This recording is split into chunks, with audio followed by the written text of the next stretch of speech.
Welcome to happy life with us. আজকে আবার অনেক দিন বাদে একটা বড় ব্লগ নিয়ে তোমাদের সামনে চলে এসেছি। এখন বাজে সন্ধে 7:15, আরও আগে বেরোনোর কথা ছিল। আর মানে তোমরা তো জানোই আমরা যে টাইমে বেরোনো ঠিক করি কখনো সেই টাইমে বেরোনো হয় না, একটু লেট হয়েই যায়। তো এখন মোটামুটি আমরা রেডি, আর দেবাশিসও রেডি। ও জাস্ট শুয়ে আছে, এইবার জাস্ট ব্যাগ ট্যাগ নিয়ে আমরা বেরোবো। আর কোথায় যাচ্ছি কি যাচ্ছি সেগুলো ডিটেলস তোমাদের যেতে যেতে বলতে থাকবো। তো বাড়ি থেকে বেরিয়ে প্রথমেই আমরা বাড়ির কাছের একটা ওষুধের দোকানে চলে এলাম কিছু ওষুধ নিতে। আসলে প্ল্যান আছে কি ফেরার পথে একটু শ্বশুরবাড়ি হয়ে তারপরে আসবো। তো দেবাশিস এইখান থেকে মানে ভালো অফারে ওষুধ পায় বলে আমাদের সবার ওষুধ এখান থেকে কেনা হয়। শ্বশুর শাশুড়ির জন্য কিছু ওষুধ তুলে নিল। তো দেখো আমরা আমাদের ফাইনাল ডেস্টিনেশনে চলে এসেছি। আমরা কিন্তু এসেছি সুকিয়া স্ট্রিটেই। আর সম্প্রতি এই জায়গাটা ভীষণভাবে ভাইরাল হয়েছে। তোমরা অনেকেই হয়তো দেখে থাকবে শ্যামা সুন্দরী কালী মায়ের মূর্তির জন্য। মানে এখানে ছোট 5 বছরের বালিকা রূপে মাকে পুজো করা হয়। অদ্ভুত ব্যাপার কি জানো, আমি কিন্তু এখানে ছোট থেকে বড় হয়েছি কিন্তু কখনোই মন্দিরের নাম শুনিনি।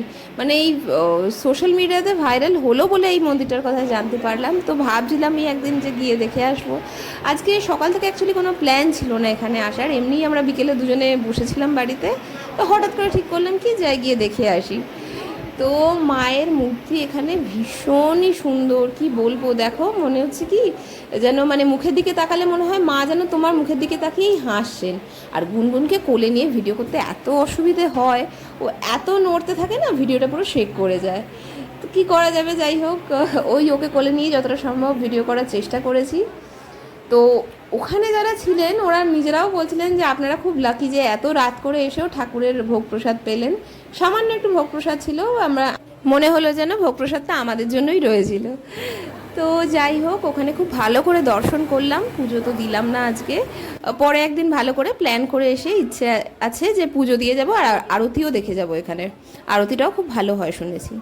তো যাই হোক এবার দেখো বেরিয়ে এসেছি ওখান থেকে। মন্দির বন্ধ হয়ে যাচ্ছিলো প্রায় 9টা, লেখা তো ছিল 8টা অবধি খোলা থাকে, কিন্তু ওখানে 9টা অবধি আমাদের থাকতে দিয়েছিল, অনেকেই ছিল আরও।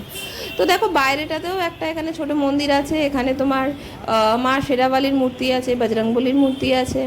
তো আমি একটু এখানে প্রণাম করছিলাম। তো ইতিমধ্যে দেখলাম একটা বাচ্চা রথ নিয়ে টানছে।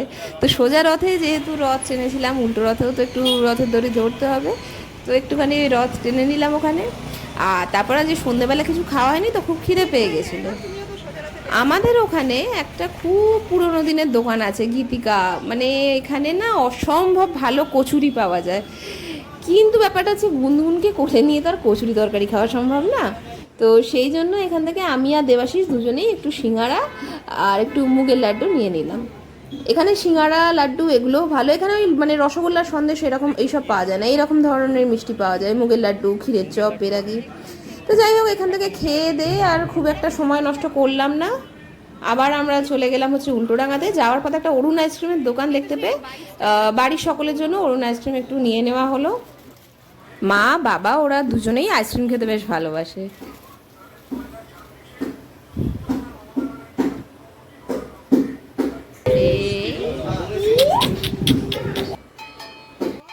তো এটা আবার পরের দিন সন্ধ্যেবেলার ভিডিও তোমরা দেখছো।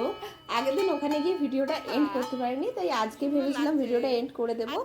তো দেখলাম বরফিও সন্ধ্যেবেলা একটু রথ নিয়ে বেরোচ্ছে, আর ভাবলাম তাহলে একেবারে ওর রথ টানাটাও দেখিয়ে ভিডিওটা আজকে একেবারে শেষ করে দেবো। কোনো কারণবশত গতকাল বেরোতে পারেনি রথ নিয়ে, তাই জন্য আজকে উল্টো রথ। তো আগের দিন রাত্রে শ্বশুরবাড়িতে গিয়েছিলাম, তো ওখানে তো অনেক লোকজন থাকে। তো গল্প আড্ডায় এত বিজি হয়ে গেছিলাম যে ব্লগটা আর এন্ডও করা হয়নি, আর ওখানে গেছি সেরকম কিছু শ্যুটও করতে পারিনি। আসলে সবাই একটু মানে ঘরোয়া পরিবেশে ছিল, তো সেই জন্য। তো আজকে আবার পরের দিন সন্ধেবেলা তো বরফি গতকাল রথ নিয়ে বেরোতে পারেনি উল্টো রথে। তো ওর সঙ্গে তোমরা মিনি ব্লগে তো দেখেছিলে সোজা রথে বেরিয়েছিলাম, তাই জন্য আজকেও একটুখানি উল্টো রথ সেলিব্রেট করতে বেরিয়েছি। তো আর কালকের ভিডিওটা এখানেই শেষ করছি। যদি তোমাদের আমাদের চ্যানেলটা ভালো লাগে তাহলে প্লিজ লাইক, শেয়ার, সাবস্ক্রাইব করে দিও, আর কমেন্ট করে জানাতে ভুলো না।